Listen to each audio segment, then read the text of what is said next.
Please pray with me. Holy God, may this your word give us the power to comprehend with all the saints the length and the width and the height and the depth of the love of Christ and the fullness of life in you. Amen. A reading from the letter to the Ephesians, chapter 3, verses 14 through 21. For this reason I bow my knees before the Father, from whom every family in heaven and on earth takes its name.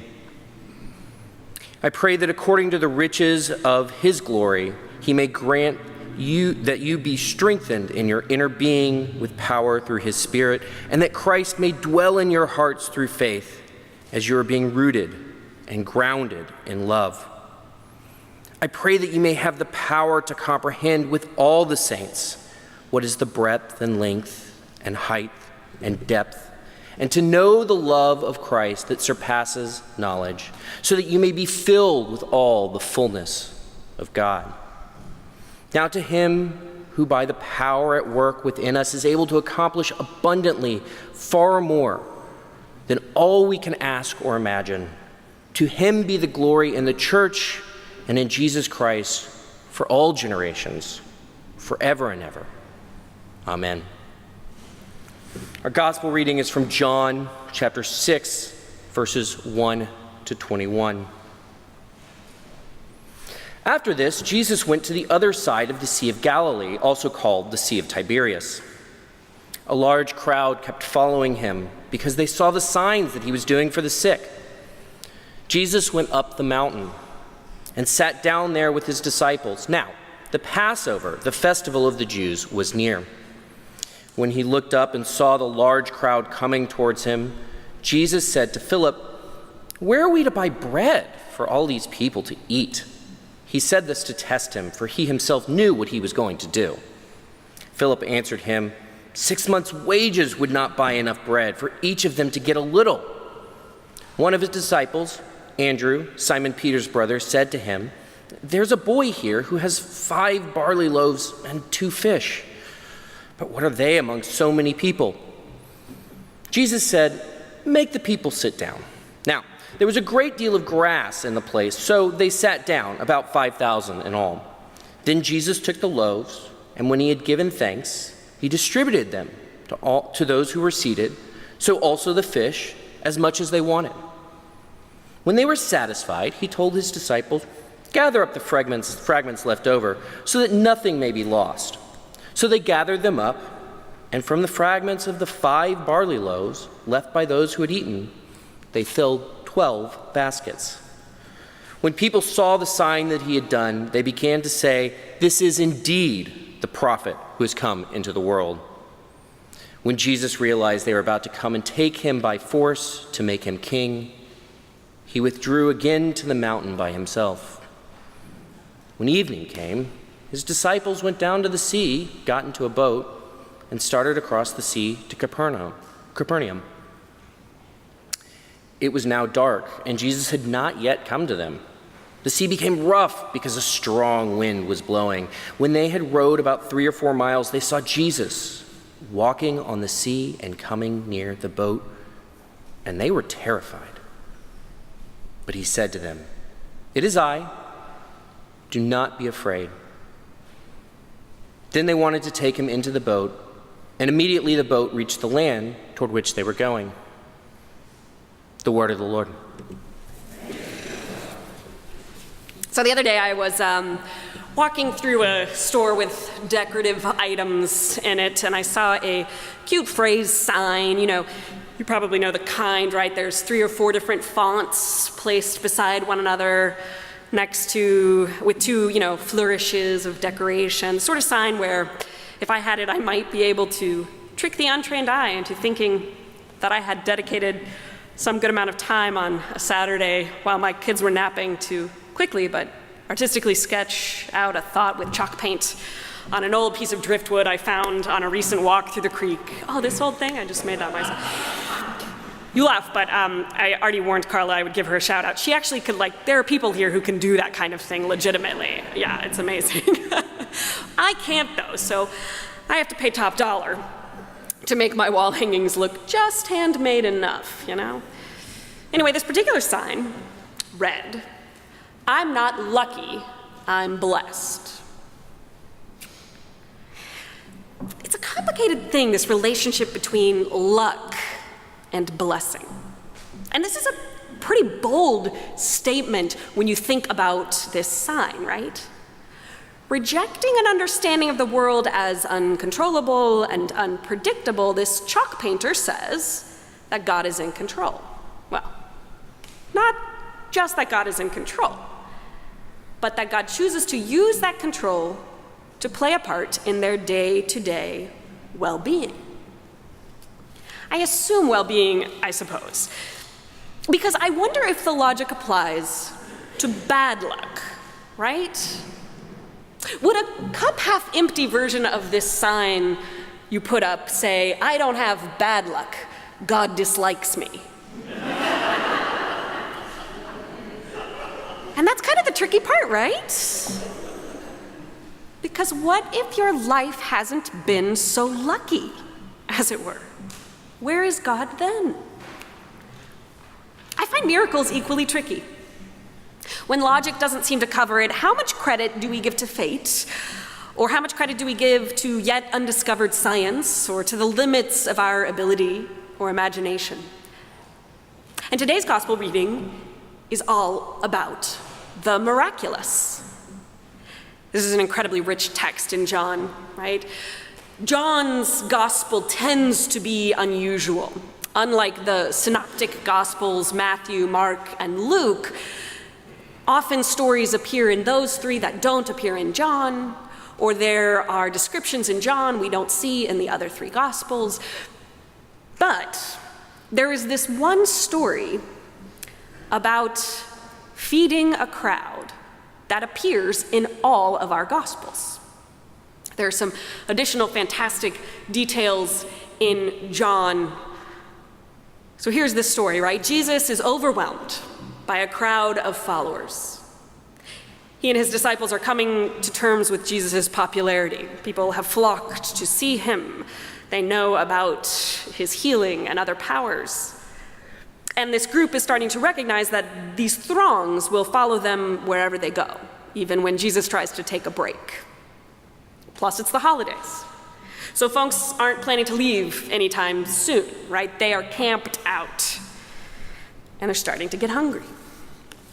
So Jesus sees not just the people before him, not just the numbers, he sees their needs. And he checks in with his disciples to see if they've been paying attention. He asks, "Where are we to buy bread for these people to eat?" And you gotta love Philip, right? Because his response is sort of what a good, responsible person should do. He does a quick rundown of budget numbers, and he does a projected income, and points out that they don't have enough money to feed all of these people. Andrew kind of joins the brainstorm. He has an assessment of what they do have. There appears to be a boy with 5 barley loaves and 2 fish. That's it. It's not much, Andrew says, when you look at the overwhelming need. As a side note, one wonders about this boy, right? John mentions this boy. It's different than the other gospels. Has he brought these items forward unasked? Did he volunteer them? Is it a simple offering that he tells the disciples he would like to share? Maybe just something that the disciples noticed on their own? We don't know. We don't know how much of a sacrifice it would have been for this child to offer his food. Either way, he is important enough that John mentions him. A multitude's hunger hinges on a small child's offering. So Jesus listens to the responses of Philip and Andrew patiently, and then tells them to tell the crowd to sit. There's enough grass for 5,000 people to enjoy a picnic. So Jesus takes the loaves and fish, gives thanks for them, and gives them to the multitude. From 5 loaves and 2 fish, the whole crowd is fed to satisfaction, we learn. But nothing is wasted. Even the leftovers are accounted for. They're gathered, and they create 12 baskets to represent the 12 tribes of Israel, we interpret. 12 baskets to feed all of the tribes for generations to come. Then interestingly, in our lectionary and in this gospel, this story is linked directly with the next story. Along with the feeding of the 5,000, we have another miracle story, walking on water. The crowd that just witnessed and ate are amazed, and Jesus can escape them to get a little bit of rest in the mountains finally. And as a side note, there's this verse when Jesus realizes that they were about to come and take him by force to make him king. He rejects that idea and withdraws to the mountain by himself. But while he's away, the disciples start traveling to Capernaum without him. The seas become rough, dangerous winds blow, but Jesus walks to them on the sea. And when they're terrified, he calms them. It's me. Don't be afraid. And they cross safely. 2 miracle stories, one involving the multiplication of fish and bread, and one defying gravity. In his essay on this passage, theologian Douglas John Hall refers to the trouble with miracles. Miracles, after all, have long been a part of the Jesus narrative. They make a core component of the signposts toward Jesus as more than meets the eye. Healing the sick, calming storms, operating beyond and above the realm of the natural. These things were key to an early recognition of the divine. But our post-Enlightenment mindsets tend to be less easily impressed. Beyond failing to impress, Hall points out, the miracles of the Bible frequently repel belief today, or are subjected to ridicule. I'm reminded of a story of a good friend who, when visiting Israel with a friend of his, went to the Sea of Galilee, and the two of them concocted small boats for their feet, where they could literally walk on the water, apparently, a little bit, and take funny photos. I get it. Maybe Jesus knew some science tricks, or knew how to work a crowd to perfection. Maybe there was sleight of hand. I know I grew up hearing the alternative version of the feeding of the 5,000. Maybe you've heard it too. It was very popular for a while. In this version, Jesus did not make 5,000 new loaves appear out of nowhere. He instead unleashed in the people gathered a new compassion that brought forward previously withheld and hidden loaves and fish, right? Kind of like the story of stone soup, where suddenly there's more resources than they knew once they were able to be compassionate. Multiplying loaves or walking on water in this day and age seem rather small things. So that makes them risky. There is a risk in overemphasizing them in order to prove God. It is no wonder, perhaps, that Jesus reacts negatively to the response of this now sated crowd who want to crown him king. He has not yet lived out the full story. They are mistaking kingship for lordship. Their vision is far too small. This overemphasis on proof miracles strikes me as similar to the culturally prevalent understanding of God's blessings in our lives as a version of luck. Gratitude for the good things in one's life is good, but it runs the risk of morphing into something too narrow, into a flimsy kind of proof of God or proof of faith. I'm reminded of an exercise we did in youth group. It's been a little over a year now. We were preparing for our Youth Sunday a couple years ago, which was the one where we focused on the Beatitudes, right? The blessed R's that Jesus gives. And we played a bit with this trend in social media to point out blessings. I'm going to do a little public service announcement. If you are a youth or pretty savvy, you can tune out for a little bit. okay? But Luddites, those of you who do not know what I am talking about, let me explain. That on Instagram and Twitter especially, you can make a comment or show a picture and then add to it a hashtag to kind of label it. Like next to a picture of coffee, you could put a hashtag morning fuel. Or next to a picture of the mountains, like hashtag happy place or something. Or maybe like next to a picture of a 2-year-old literally inside of your toilet, you could put hashtag bleach or like this was my Saturday. Well, I'm just examples out of nowhere, I don't know. But he did that, he got inside the toilet. So there's this habit, goes along with this, right, of putting a picture of something fabulous in your life and then hashtagging it with blessed, right? Like you take a picture of the bouquet your significant other sent you, hashtag blessed. Or maybe make a comment like, got to visit my favorite pizzeria, blessed. Or a beautiful picture from vacation, blessed. You get the idea. Anyway, we used the Beatitudes to kind of flip this on its head. Jesus says, blessed are the hungry, a picture of someone begging for food, hashtag blessed. Jesus said, blessed are those who mourn, comment about attending a funeral for someone you loved, hashtag blessed. Jesus says, blessed are those who hunger and thirst for righteousness, a picture of MLK on a Memphis balcony, hashtag blessed. Jesus said, blessed are the poor in spirit, a picture of your prescription for antidepressants, hashtag blessed. Instead of, I'm not lucky, I'm blessed, a Beatitude sign might read, I'm unlucky and I'm blessed. When it comes to spotting blessings, Jesus makes us think more broadly. What makes a life blessed cannot be relegated to the obviously fortunate. So it is with the miraculous.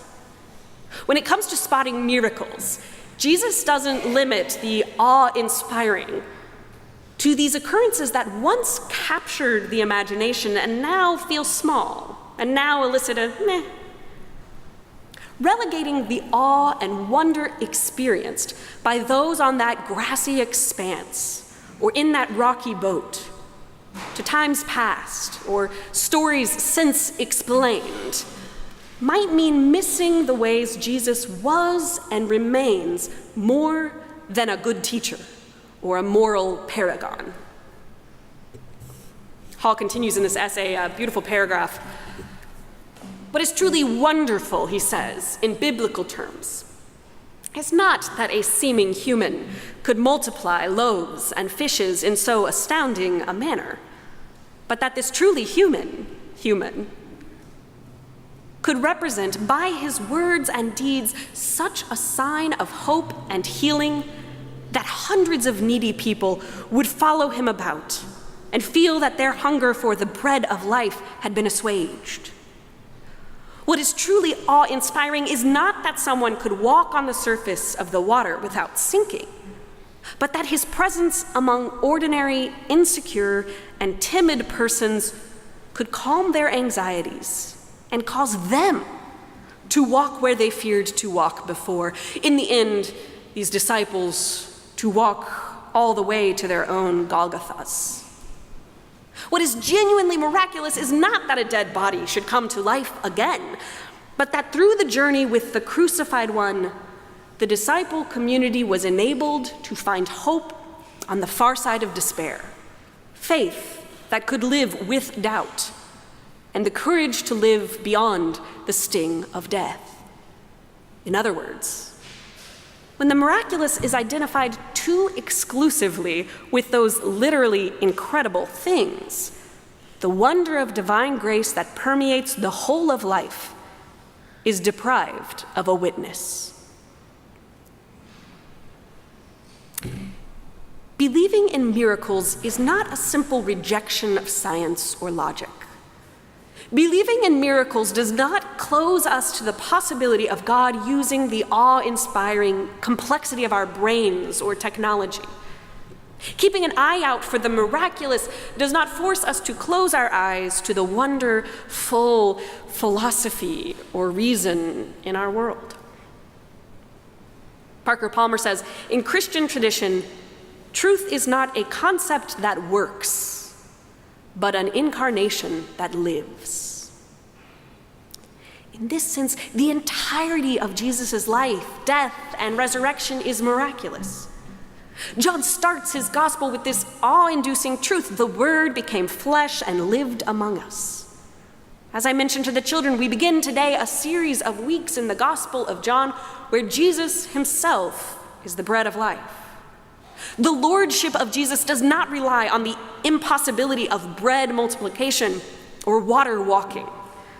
Unbroken by logic, unreduced by clever explanation, Jesus' very existence opens us to the miraculous workings of a God who once and still is Emmanuel, with us.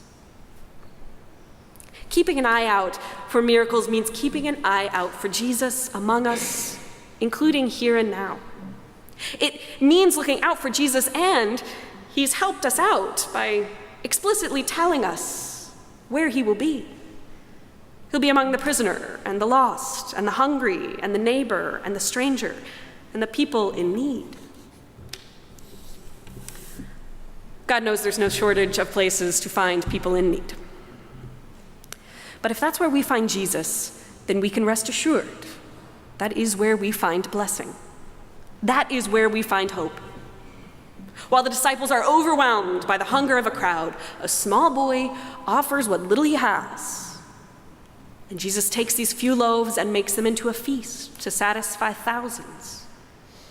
While the disciples find themselves caught in storms and afraid for their lives, Jesus meets them where they are, crossing boundaries even of logic or nature to do so, and creates in them a confidence and a commitment that will last their entire lives.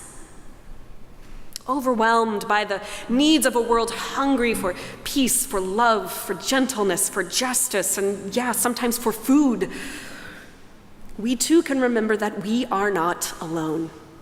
We too can offer what meager supplies we have in the hopes that even they can be turned into something more, something better, something blessed, something good.